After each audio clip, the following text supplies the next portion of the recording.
Ang ruta ng Maynila, kahit ano pa ang mangyari, ito ay isang rutang talagang hindi natin dapat pakawalan. Sa tahimik na silid ng pagpupulong, seryosong ibinahagi ng senior flight attendant na si Isabela ang kanyang mga salita. Ano ba ang meron dito? Tanong ni Amy. Isang bagong flight attendant na puno ng pagtataka. Hindi ba isa lang itong ordinaryong international flight route? Ano ang espesyal dito? Ang mga nakatatandang miyembro ng crew sa paligid niya ay nagkatinginan, nagpapalitan ng makahulugang ngiti. Ito ay isang bagay na hindi maipaliwanag ng mga salita. Sabi nila, kapag naranasan mo lang ito kahit isang beses, tiyak na magbabago ka. Ito ay isang espesyal na ruta na pinag-aagawan ng mga profesional sa paglipad na nakarating na sa iba't ibang sulok ng mundo. Bakit nga ba ang paglipad patungong Pilipinas ay itinuturing na napaka-espesyal? Alamin natin ang kanyang kwento. Si Amy Thompson ay sumali sa isang pandaigdigang airline matapos dumaan sa isang napakahigpit na seleksyon. Sa wakas ay natupad niya ang kanyang pangarap na maging isang international flight attendant, ngunit ang katotohanan ay mas malupit kaysa sa kanyang imahinasyon. Mga mahal na pasahero, pakiilipat po ang inyong mga electronic device sa airplane mode. Magalang na paalala ni Amy sa isang binatang pasahero na abala sa kanyang smartphone. Ngunit tila hindi narinig ang kanyang boses. Paumanhin po, sir. Para sa paghahanda sa paglipad, pakiilipat po sa airplane mode. Ang lalaki ay tumingala, sumulyap sa kanya sandali at nag-isnab. Saka mariing pinatay ang kanyang screen. Oo, alam niyang masyado siyang maselan. Ang ganitong malamig na reaksyon ay araw-araw na niyang kinakaharap. Sa mga international route, ang pagkakaiba-iba ng kultura sa mga pasahero ay hindi kailanman natatapos. Sa flight mula New York patungong Paris na responsibilidad ni Amy, di nagtagal pagkatapos ng paglipad, sunod-sunod na lumabas ang mga reklamo. Masyadong manipis ang kumot, kaunti lang ang pagpipilian ng pelikula, malamig na ang kape, kinuha ng katabi ko ang aking armrest. Sa anumang sitwasyon, nakangiti pa ring tumugon si Amy, ngunit ang kanyang kalooban ay unti-unting napagod. Ang trabaho sa ulap na pinapangarap niyang puno ng kinang ay naging isang napakakapagod na katotohanan. Marahil hindi bagay sa akin ang trabahong ito. Nang bumalik si Amy sa rest area na may mukhang labis na pagod, malumanay siyang nilapitan ng kanyang senior na si Maria. Ayos ka lang ba? Huwag mong masyadong pilitin ang sarili mo. Napagod ka talaga ngayon. Salamat, Maria. Ngunit nagsisimula akong isipin na marahil hindi ako angkop na magtrabaho sa kalangitan. Nakangiting mainit si Maria. Lahat ay ganoon ang iniisip sa simula. Ako rin. Dati, tuwing umuuwi ako galing trabaho, lagi akong umiiyak sa loob ng taxi. Huminto sandali si Maria. Ang kanyang tingin ay malalim na nakatanaw, naglalabas ng pangungulila at isang espesyal na emosyon. At ano ang nangyari? Tanong ni Amy. Mula nang maranasan ko ang biyaheng Pilipinas, ang lahat ng aking pananaw, ang aking mga iniisip, at ang pinakamahalaga, ang aking puso, ay nagbago. Iniling ni Amy ang kanyang ulo sa pagkalito. Mula nang pumasok siya sa kumpanya, madalas niyang marinig ang mga tsismis tungkol sa ruta ng Pilipinas sa pagitan ng kanyang mga kasamahan. Laging pinag-uusapan ng mga senior ang ruta na iyon na may iba't ibang ekspresyon sa mukha. Bakit napaka-espesyal ng ruta ng Pilipinas? Ano ang pagkakaiba nito sa ibang mga ruta? Sagot ni Maria, sa misteryosong paraan. Ito ay isang bagay na hindi maipaliwanag ng mga salita. Gaano man kadetalye ang aking pagkukuwento, nang walang sariling karanasan, hindi mo maiintindihan. Naguluhan si Amy. Sa pagsasanay sa airline, detalyadong ipinapaliwanag ang mga katangian ng bawat ruta. Ang mga ruta sa Europa ay nangangailangan ng pagiging maagap. Ang mga ruta sa Middle East ay nangangailangan ng pinong etika. Ang mga ruta sa South America ay nangangailangan ng sigasig. Tanging ang ruta ng Pilipinas lang ang pinag-uusapan na parang isang lihim na organisasyon na kailangang maranasan para maintindihan.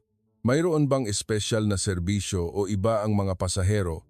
Dahan-dahang umiling si Maria. Ito ay hindi isang bagay na maipapaliwanag sa simpleng mga pangungusap. Ngunit sa susunod na may briefing para sa ruta ng Maynila, subukan mong sumama kung interesado ka, baka matagpuan mo ang sagot. Narinig ang payo ni Maria. Dahan-dahang tumango si Amy, Ang kanyang puso ay napuno ng pinaghalong pagkausyoso at pag-aalala. Nang gabing iyon sa bahay, binuksan ni Amy ang kanyang laptop at naghanap ng Flight Attendant Ruta Pilipinas o bakit espesyal ang flight patungong Maynila. Ngunit wala siyang natagpuang palatandaan tungkol sa espesyalidad na binabanggit ng kanyang mga kasamahan. Para bang walang gustong isulat ito o marahil ay hindi talaga ito mailarawan. Nagtanong siya sa grupong pang-social media ng industriya ng paglipad. Ngunit ang lahat ng sagot ay pareho, maiintindihan lang kapag naranasan, mayroong init na hindi maipaliwanag. Ito ay isang ruta na nagbabago ng pananaw sa buhay. Bumuntong hininga si Amy, parang misteryosong kulto. Pero kung napakaraming tao ang nagsasabi ng parehong bagay, marahil mayroon talagang kakaiba. Ang susunod na flight ni Amy ay isang maikling domestic route mula Los Angeles patungong Chicago, gayunpaman, ito ang naging pinakamasamang karanasan sa kanyang karera. Nagkaroon ng mga problema sa lahat ng dako sa cabin. Ang mga pasahero ay nag-aaway, nag-aagawan ng upuan, nagtatalo tungkol sa espasyo ng bagahe sa cabin, at mayroong mga hindi sumusunod sa mga alituntunin sa kaligtasan sa patuloy na paggamit ng kanilang mga telepono. Paumanhin po. Para sa inyong kaligtasan, pakisuot po ang inyong seatbelt, magalang na paalala ni Amy. Isang pasahero na tila isang negosyante ang malamig na tumingin sa kanya. Ano ba ang ginagawa ninyo? Hindi ba kayo nagseserbisyo sa mga customer? Hindi ba kayo pwedeng maging flexible? Pinagkakagastusan pa itong maliliit na alituntunin? Magkunwari na lang kayong walang nakikita. Ang mga salitang iyon ay tumusok sa kanyang puso. Ito ay para sa kaligtasan. Bakit hindi nila maintindihan? Pagkatapos ng flight, nag-aalalang nagtanong ang cabin head na si Kate. Ayos ka lang ba? Talaga namang napakabigat ng araw na ito. Bakit kailangan maging ganito kasakit? Nagseserbisyo ako ng buong puso, ngunit pakiramdam ko ay walang nagpapahalaga sa aming trabaho, reklamo ni Amy. Kalmadong sumagot si Kate. Ang trabahong ito ay minsan talagang nagtatagpo tayo sa mga bagay na hindi makatwiran, ngunit hindi lahat ng ruta ay ganito. Huminto sandali si Kate at pagkatapos ay matalim na tumingin. Kung may pagkakataon, subukan mong lumipad patungong Pilipinas. Marahil magbabago ang iyong puso. Muling ang ruta ng Pilipinas. Sa puso ni Amy, ang pag-aalinlangan at pag-asa ay naghalo. Talaga bang ganoon ito kaiba o ito ay isa lamang malawakang mungkahi? Ilang araw pagkaraan, nang tingnan ni Amy ang kanyang schedule ng trabaho, natigilan ang kanyang paghinga. Nakasaad sa screen ang Los Angeles, Manila, Philippines. Mabilis na tumibok ang kanyang puso. Ang misteryosong ruta ng Pilipinas ay sa wakas ay dumating ang kanyang pagkakataon. Paulit-ulit niyang sinuri ang schedule na iyon na may halo-halong damdamin. Kung talagang napaka-espesyal nito, magbabago ba ako? Amy, handa na ba? Sa silid ng briefing, ang bumati sa kanya ay si Cabin Head Julia. Siya ay isang senior flight attendant na may 20 taong karanasan, nakatanggap ng maraming parangal at itinuturing na isang alamat. Opo ma'am, mayroon po ba akong dapat na espesyal na paghahanda? Ngumiti si Julia, isang ngiting naglalabas ng kakaibang kinang. Sa teknikal, gawin mo lang ang karaniwan. Ngunit ang pinakamahalaga, kung may mangyari na hindi inaasahan, tingnan mo ng iyong sariling mga mata at damhin mo ng iyong puso. Alisin ang mga paghuhusga at buksan ang iyong puso. Iyon ang susi. Muling misteryosong paliwanag. Lalo pang tumindi ang pag-aalala at pagkausyoso ni Amy.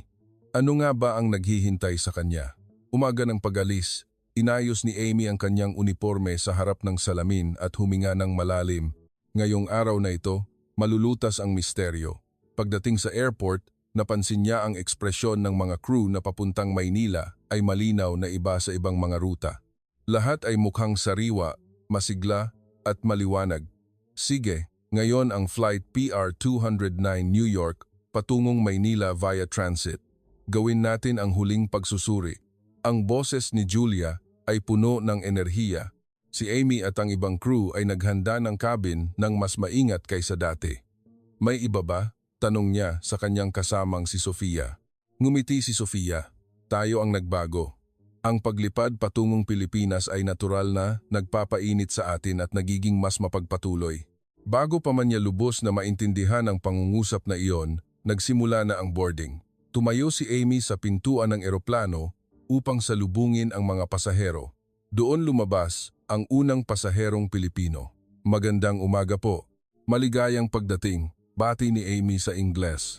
Ang pasahero ay nagbigay ng isang malawak at taos-pusong ngiti at pagkatapos ay magalang na tumango habang ipinapatong ang mga kamay sa dibdib. "Maraming salamat po, ate. Magandang umaga." Ang kanyang boses ay malumanay, ngunit sa likod ng mga salitang iyon, naramdaman ni Amy ang isang tapat na init. Nang hindi namamalayan, ngumiti si Amy ng mas maliwanag kaysa dati. Patuloy na dumating ang mga pasahero. Binasalubong ni Amy ang bawat isa at dahan-dahang napansin ang pagbabago ng kapaligiran. Ang mga pasahero ay napakatahimik ngunit mainit ang pagtanggap. Sa ibang international routes, ang boarding ay karaniwang napupuno ng malalakas na boses ng mga tumatawag sa telepono, sumisigaw o naglalakad ng nagmamadali. Ngunit ang flight na ito ay tila isang mapayapang reunion ng pamilya. Hindi isang mahigpit na katahimikan, kundi isang kapaligiran na puno ng paggalang at pagiging malapit. Ito ba ang espesyal na kapaligiran ng ruta ng Pilipinas? Tapos na ang boarding. Si Amy ay nasa economy class. Kahit kinakabahan, sinimulan niya ang pagpapakita ng kaligtasan. Ang nakakagulat, maraming pasahero ang seryosong nakikinig sa kanya. Sa ibang ruta, abala ang mga tao sa pagbabasa ng magasin o pagtulog. Dito, sumusunod ang kanilang mga mata sa kanyang galaw ng may paggalang. "Pakiramdam ko ay pinahahalagahan ang aking trabaho," bulong ni Amy sa kanyang sarili. Pagkatapos ng paglipad, nagsimula ang serbisyo ng pagkain. Mas lalong nagulat si Amy nang ibahagi niya ang mga tray ng pagkain. "Paumanhin po, sir. Gusto niyo po ba ng manok o adobo?" "Adobo na lang po, ate." "Maraming salamat po," sagot ng isang Pilipinong nasa katanghaliang gulang. Pagkatapos bigyan ni Amy ng pagkain, tiningnan siya ng lalaki at sinabi, "Salamat po, ate. Siguradong pagod po kayo sa pagsiserbisyo sa amin lahat. Sana po ay laging malusog kayo." Ang mga salitang iyon ay naglalaman ng taos-pusong pasasalamat. Libu-libong beses nang nagbigay ng pagkain si Amy, ngunit hindi pa siya nakatanggap ng ganito katapat na pasasalamat. Nang dumating ang oras ng pagkuha ng mga tray, itinulak ni Amy ang trolley. Ang tanawin sa harap niya ay nagpakaba sa kanya. Maraming pasahero ang maayos na nagpatong-patong ng kanilang mga lalagyan ng pagkain, binalot ang basura sa maliliit na bola, at inayos ang mga tray upang madaling makuha. "Hindi pa ako nakakita ng ganito," bulong niya. Isang ina pa ang nagpunas ng kanyang folding table ng tissue. Isang ama ang dinurog ang kanyang plastic cup upang makatipid ng espasyo. Nang kinuha ni Amy ang mga tray, patuloy siyang nakarinig ng, "Salamat po, ate, pasensya na po sa abala. Sige po, ate." Sa bawat marinig niya iyon, bumubulong ang puso ni Amy. "Dapat ako ang nagpapasalamat." Sa oras ng pahinga sa gali ng eroplano, kinausap ni Amy si Julia. "Napakakaiba, ano po?" Ngumiti si Julia nang makita ang ekspresyon ni Amy. "Bakit? Halos hindi ako makapaniwala. Bakit sila napakagalang at puno ng pagmamalasakit? Iyan ang kultura ng Pilipinas. Tinatawag nila itong hospitality o bayanihan, isang pusong mainit, mapagpatuloy, at laging gustong tumulong at magpagaan ng pasanin ng iba. Iyon ay naging isang katangian na nakatanim na sa kanilang dugo." Pagkatapos ay sinuri ni Amy ang banyo. Karaniwan, ito ang pinaka hindi ka nais-nais na gawain sa mahabang flight. Ngunit muling nagulat siya. Malinis ang banyo. Tuyong-tuyo ang lababo. Ang mga ginamit na tissue ay nasa tamang lalagyan. Ang mas nakakagulat, nang lumabas ang isang Pilipinang babae mula sa banyo, tumango siya kay Amy. "Salamat po, ate. Ang banyo po, laging mabango at malinis. Magpatuloy po kayo sa sipag." Natigilan si Amy. Ito ang unang pagkakataon na may pasaherong nagpasalamat sa attendant dahil malinis ang banyo. "Ginagawa lang po namin ang aming trabaho." Kalahati na ang flight. Karamihan sa mga pasahero ay natutulog. Sa tahimik na cabin, nag-isip si Amy. Kung ang lahat ng tao ay kayang magbigay ng respeto sa isa't isa tulad nito, ang aming trabaho ay magiging mas makabuluhan. Ang kanyang pagmumuni-muni ay nabasag ng pagalog. biglang lumindol ng malakas ang eroplano. Nagsindi ang ilaw ng seatbelt sign. Mga pasahero, sabi ng kapitan, pumapasok tayo sa lugar ng kaguluhan. Pakisuot po ang inyong seatbelt. Dali-dali si Amy sa cabin. Nag-aalala siya sa pagpapanik, ngunit ang nakita niya ay katahimikan. Tahimik na nakaupo ang mga pasahero. Marami ang pumikit at nagdasal ng may pagpapasakop. Walang hysteric na sigaw. Nang lumakas ang pagyanig, isang batang babaeng Caucasian ang mukhang labis na natatakot. Napansin ito ng Pilipinong lalaki sa tabi niya. Nang may paggalang at nakakakalmang boses, sinabi niya, "It's okay, Ineng. Nasa kamay tayo ng Diyos. Huwag kang mag-alala. Lilipas din ito." Naantig si Amy. Sa gitna ng sariling pag-aalala, kaya pa rin niyang magmalasakit sa isang estranghero sa tabi niya. Doon, nakita ni Amy ang lalim ng ugnayan ng tao na hindi pa niya naranasan. Pagkatapos ng turbulence, nagbigay si Amy ng inuming tubig. Sinabi ng babaeng Caucasian, "Salamat po, napakabuti ng kuya sa tabi ko." Kinalma niya ako. Nang makita ko ang kanyang katahimikan, naging kalmado rin ako. Ngumiti si Amy. Ang mga Pilipino ay tila may natural na kakayahan na kalmahin ang puso ng iba. Bumalik sa galley, naghihintay si Sofia. "Kumusta? Naintindihan mo na ba?" "Naintindihan ko, ngunit pakiramdam ko ay hindi ko pa lubos na naiintindihan. Paano nagkaroon ng ganoong karaming tao na magalang at mapagmalasakit?" Dahan-dahang sumagot si Sofia. "Simula pa lang iyan. Hintayin mo hanggang sa makarating ka sa Maynila, mas magugulat ka." Tumingin si Amy sa labas ng bintana. Nagsisimulang sumikat ang araw sa abot tanaw. 3 oras na lang at lalapag na sa Ninoy Aquino International Airport. Puno ng pagkausyoso ang puso ni Amy. "Pilipinas, anong klase ka bang lugar?" "Mga pasahero, malapit na tayong lumapag sa Ninoy Aquino International Airport. Oras sa lugar ay 3:30 ng hapon, temperatura 129 degrees Celsius." Naglibot si Amy para sa paghahanda sa paglapag. Nagulat siya nang makita ang maraming pasahero na ibinalik na ang mga upuan, ibinaba ang mga mesa at inayos ang mga basura na tila gustong gumaan ang trabaho ng crew. Maayos na lumapag ang eroplano. Habang nagtataksi, nakaramdam si Amy ng kakaibang pakiramdam. Ang misteryosong pakikipagsapalaran sa Pilipinas ay malapit nang magsimula. Habang bumababa ang mga pasahero, nakatayo si Amy sa labasan. "Salamat po, maligayang paglalakbay." Maraming pasahero ang kumaway ng may malawak na ngiti. May isang bata pa nga na nagmano po sa kanya. Pagkatapos bumaba ang huling pasahero, lumapit si Julia. "Kumusta ang pakiramdam?" "Napakapayapa, halos hindi ako makapaniwala. Ngunit pakiramdam ko ay hindi ko pa lubos na naiintindihan ang himala na ikinuwento ng mga senior." Ngumiti si Julia. "Nagsisimula pa lang iyan. Sa 24 oras na layover, makikita mo ang tunay na mukha ng bansang ito." Pagkatapos dumaan sa espesyal na imigrasyon para sa crew, nakita ni Amy ang pila ng imigrasyon ng mga ordinaryong pasahero. Daan-daang tao ang tahimik na pumipila. Walang nagtutulakan o nagsisigawan ng galit. "Bihira akong makakita ng ganito katahimik na pila," bulong ni Amy. Bulong ng senior crew na si Thomas. May kultura ng pasensya at pagiging kalmado ang mga Pilipino. Hindi nila gusto ang gulo. Habang naglalakad sa airport, nakita ni Amy ang sahig na malinis at kumikinang. Ngumiti ang mga tagalinis at bumati. "Maligayang pagdating, Miss."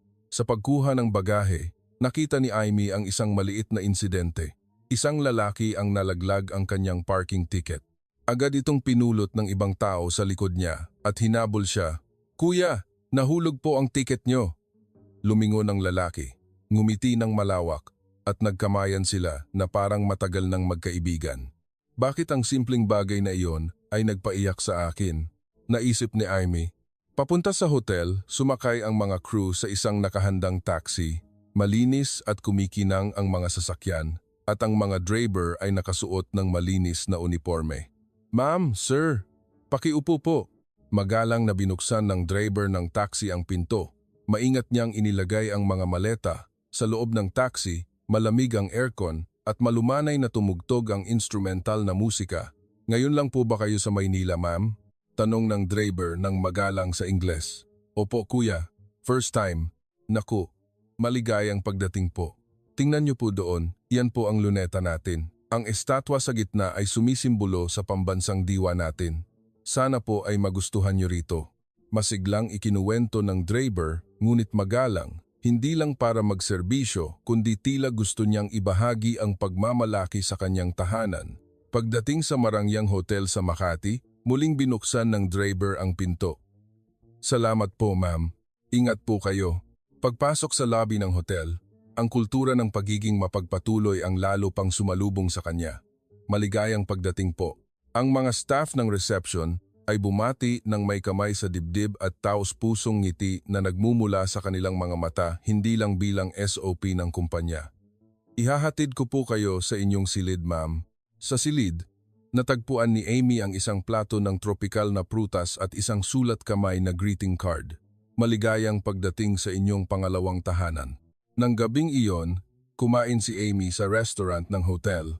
Mainit siyang sinalubong ng waiter. Pakiupo po, ma'am. Nang ihatid ang tubig, namangha si Amy. Ang paraan ng pagbuhos ng tubig ng waiter, ang paglalagay ng napkin, lahat ay ginawa ng may kabaitan at kilos na mapagpakumbaba ngunit elegante. Ito ay hindi lang serbisyo, ito ay tulad ng pagpaparangal sa bisita, bulong niya sa kanyang sarili. Nang matapos siyang kumain, ngumiti ang lahat ng staff at inihatid siya. Salamat po, ma'am. Hanggang sa muli. Sa silid, humiga si Amy, nakatingin sa kisame. Bakit dito? Ang lahat ay napakainit at nagpapakatao. Kinaumagahan, maagang gumising si Amy para maglakad-lakad. 7:00 ng umaga, buhay na ang Maynila. Nakita niya ang mga tao na naglalakad patungo sa istasyon ng MRT. Sinubukan niyang pumasok sa modernong istasyon ng MRT ng Maynila. Nagulat siya. Ang istasyon ay napakalinis at kumikinang. Ang mga tao ay maayos na pumipila sa likod ng dilaw na linya, inuuna ang mga pasaherong bumababa. Magandang umaga po, bati ng security guard ng MRT ng magalang. Bumili si Amy ng kape sa Minimart. Nagbigay siya ng pera at tinanggap ito ng cashier gamit ang dalawang kamay. At pagkatapos ay ibinigay din ang sukli gamit ang dalawang kamay habang bahagyang yumuyuko. Salamat po, magbalik po kayo. Ang maliliit na detalyeng ito tungkol sa paggalang ay pumukaw sa puso ni Amy. Pagbalik sa hotel, nagtipon ang mga crew para sa isang tour sa lungsod. Ang kanilang tour guide na si Mang Tonyo, isang nasa katanghaliang gulang na lalaki na masayahin, ay bumati. Magandang umaga po. Ngayon, ipapakita ko sa inyo ang ganda ng Maynila, isang lungsod na puno ng kontradiksyon ngunit puno ng pagmamahal. Dinala sila ng bus sa Intramuros at Quiapo. Humanga si Amy sa pagkakaisa ng mga relihiyon nang makita niya ang katedral na nakatayo malapit sa moske. Tanghalian, dinala sila ni Mang Tonyo sa isang lehitimong karinderya na naghahain ng sinigang na hipon sa isang makipot ngunit malinis na eskinita. Maligayang pagdating sa mga bisitang malayo, bati ng may-ari ng karinderya, isang matandang lalaking nakangiti. Umupo si Amy sa tabi ni Sofia. Ilang beses ka na ba rito, Sofia? 15 beses na. Pero sa bawat pagpunta ko rito, may bago akong natututunan. Napakaganda ng bansang ito. Ang bansang ito ang nagturo sa akin ng kahulugan ng pagiging pamilya na kahit estranghero ay maaaring ituring na kapatid. Sagot ni Sofia, dumating ang sinigang na hipon. Nakakagutom ang amoy nito. Ang sabaw na puno ng lasa at damdamin ay nagpakapikit kay Amy nang matikman niya ito. Ang sarap talaga, mayaman at malalim. Malawak nang umiti ang may-ari ng karinderya nang makita ang ekspresyon ni Amy. Salamat kung nagustuhan nyo, dagdagan nyo na lang kung kulang. Pagkatapos kumain, pumunta sila sa lugar ng Sudirman habang oras ng uwian sa trabaho. Sa footbridge, nakita ni Amy ang libu-libong tao.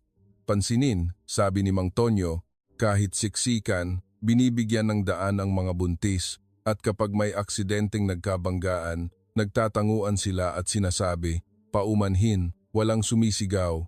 Sa gitna ng traffic at kasikipan, natututo tayong maging matiyaga at magbahagi ng espasyo. Iyan ang Pilipinas, ipinagmalaki ni Mang Tonyo. Natapos ang tour, pagbalik sa hotel, tiningnan ni Amy ang kumukutitap na ilaw ng Maynila mula sa bintana ng kanyang silid. Mayroong isang bagay na pumasok sa kanyang kaluluwa. Kumatok sa pinto. Pumasok si Julia. Pwede bang mag-usap sandali? Opo. Kumusta ang impression mo sa Pilipinas? Nag-isip sandali si Amy. Naantig ako, ngunit mahirap ipaliwanag. Bakit ganito ito pumupukaw sa aking puso? Ngumiti si Julia ng may katalinuhan. Iyan ang hiwaga ng Pilipinas. Sa ibabaw nito ay mukhang mapagpatuloy, ngunit ang ugat nito ay pilosopiya. Dito may mga salitang bayanihan at kagandahang asal. Hindi lang ito pagiging magalang, kundi kamalayan na tayong lahat ay konektado, na ang pagtulong sa iba ay kaligayahan, hindi pasanin. Nagpatuloy si Julia, dati, naguluhan din ako kung ano ang ibig sabihin ng paglilingkod, ngunit pagkatapos makilala ang kultura ng Pilipinas, napagtanto ko na ang tunay na paglilingkod ay hindi tungkol sa pagiging alipin, kundi sa pagbibigay ng puso tulad ng sa sariling pamilya. Ang mga salitang iyon ay pumasok sa isip ni Amy. Sa loob ng matagal na panahon, inakala niyang ang pagiging flight attendant ay tungkol lang sa pagtugon sa mga kahilingan at paglutas ng mga problema. Ngunit sa Pilipinas, nakita niya ang isang ugnayan na nagbibigayan ng paggalang. Kinabukasan, ang flight pabalik sa Los Angeles. Habang nagbo-boarding, nagpasya si Amy na baguhin ang kanyang paraan. Dati, ngiti lang ng SOP ang binibigay niya. Ngayon, tinitignan niya ang mga mata ng bawat pasahero, nagbibigay ng pakiramdam ng pagtanggap mula sa kaibuturan ng kanyang puso, ginagaya ang init na natanggap niya sa Maynila. Maligayang pagdating po, mga G at G&E. Ikinagagalak ko kayong makita, tila naramdaman ng mga pasahero ang kanyang pagbabago, nagbigay ng mas mainit na tugon. Pagkatapos ng paglipad, isang pamilyang Amerikano ang nagkalat ng kanilang mga upuan at ang mga bata ay tumakbo sa pasilyo. Dati ay gigil si Amy, ngunit ngayon ay iba ang kanyang puso. Hindi sila masama ang intensyon, pagod lang. Dahan-dahang lumapit si Amy, lumuhod, at nakipantay sa taas ng mga bata. Hello mga bata, naglalakbay ba kayo sa eroplano? Gusto nyo ng espesyal na wingpin mula sa kapitan pero kailangan nyo munang umupo ng tahimik tulad ng mga superhero, okay? Nagningning ang mga mata ng mga bata. Ang kanilang mga magulang ay tumingin kay Amy nang may malalim na pasasalamat. Nakontrol ang sitwasyon hindi sa utos, kundi sa pagmamahal. Sa kalagitnaan ng flight, isang Pilipinong negosyante ang lumapit kay Amy. Ate, pasensya na po, mukhang may sakit ang dayuhang pasahero sa tabi ko. Nagmadali si Amy. Isang batang babae ang maputla at nanginginig. Agad kumuha si Amy ng mainit na tubig at kumot habang inaalagaan niya ang babae. Ang Pilipinong negosyante, nang hindi hinihingi, ay tumayo. Ate, lilipat po muna ako sa bakanting upuan sa likod para malaya po kayong maalagaan siya. Maraming salamat po, sir. Taos pusong ngumiti ang lalaki. Walang anuman po, kailangan po nating magtulungan. Ang pangungusap na iyon muli. Tulong-tulong, ang malakas na koneksyon ng tao sa isa't isa. Nang lumapag sa Los Angeles, nakatayo si Amy sa labasan. Salamat po, ingat po sa daan. Mainit na kumaway ang mga pasaherong Pilipino. At ang nakapagtataka, ang mga pasaherong taga-kanluran na karaniwan ay malamig ay marami ang ngumiti ngayon at sinabing, "Thank you. Great flight." Matapos bumaba ang lahat ng pasahero, tinapik ni Julia ang balikat ni Amy. Naintindihan mo ba? Dahil nagbago ang puso mo, nagbago rin ang mga pasahero, dinala mo ang espiritu ng Pilipinas sa cabin. Tumango si Amy nang may pagkaantig, ang init at bayanihan. Hindi lang iyan lokal na kultura kundi susi sa ugnayan ng tao. Oo, lumipas ang mga buwan, naglingkod si Amy sa iba't ibang international routes. Saan man siya lumipad, hindi niya kailanman nakalimutan ang espiritu ng pagiging mapagpatuloy ng Pilipinas. Ang mga papuri para sa kanya ay dumagsa sa kumpanya. Isang araw, hiniling kay Amy na maging instruktor sa pagsasanay ng mga bagong flight attendant. Ang aming trabaho ay hindi lang basta maghatid ng pagkain, nakatayo si Amy sa harap ng klase ng may kumpiyansa, kundi mag-ugnay ng mga puso. Ikinuwento niya ang kanyang karanasan sa Pilipinas, tungkol sa taos-pusong ngiti, tungkol sa driver ng taxi na mapagmataas, tungkol sa mga pasaherong nagtutulungan. Nakita ko ang pilosopiya ng buhay sa Pilipinas, na ang paglilingkod ng may taos-pusong puso ay ang pinakamataas na anyo ng paggalang sa sarili. Isang bagong flight attendant ang nagtaas ng kamay. Ate Ami, sa susunod na buwan, makukuha ko ang unang schedule ko sa Maynila. Natatakot ako, sabi nila espesyal daw ang ruta pero misteryoso. Ngumiti si Ami, naaalala ang kanyang dating sarili. Isa lang ang payo ko. Tiningnan niya ang mga mata ng kanyang junior. Buksan mo ang iyong puso. Hayaan mong hipuin ka ng init ng bansang iyon at maramdaman mo ang pagbabago sa iyong sarili.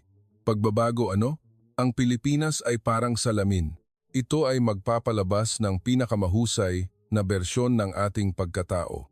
Ilang taon pagkaraan, inimbitahan si Amy na magsalita sa isang pandaigdigang kumperensya ng abyasyon. Ang nagpabago sa aking karera at buhay ay ang pagtatagpo sa isang ruta, malakas na umalingaw-ngaw ang kanyang boses.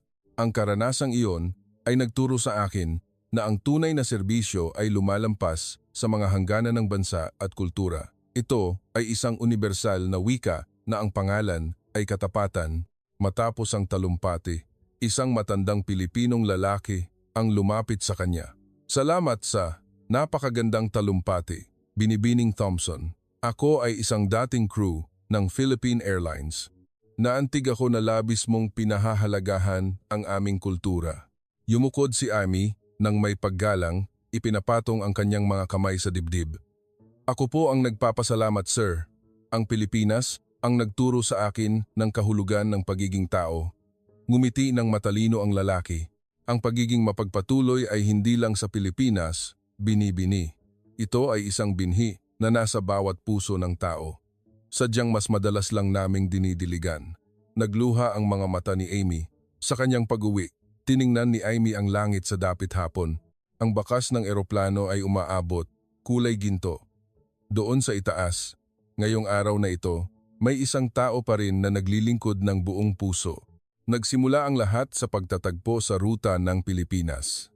Lubos na nagbago ang buhay ni Amy, hindi lang dahil sa paglalakbay sa kultura, kundi dahil ang binhi ng katapatan na natutulog sa kanyang puso ay ginising ng init ng puso ng mga Pilipino.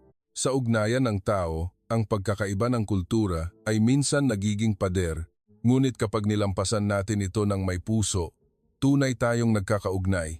Ang natutunan ni Amy sa Pilipinas ay hindi lang teknik ng serbisyo, kundi isang saloobin sa buhay upang parangalan ang iba. At marahil kung tayong lahat ay magpapatupad ng kahit kaunting espiritu ng bayanihan at pagiging mapagpatuloy sa ating pang-araw-araw na buhay, ang mundo ay magiging isang mas magandang lugar. Ano sa tingin mo? Dito nagtatapos ang kuwentong ito. Pakisulat ang inyong mga opinion at damdamin sa comment section. Huwag kalimutang mag-subscribe at mag-like para sa iba pang nakaka-inspire na kwento. Hanggang sa susunod na video.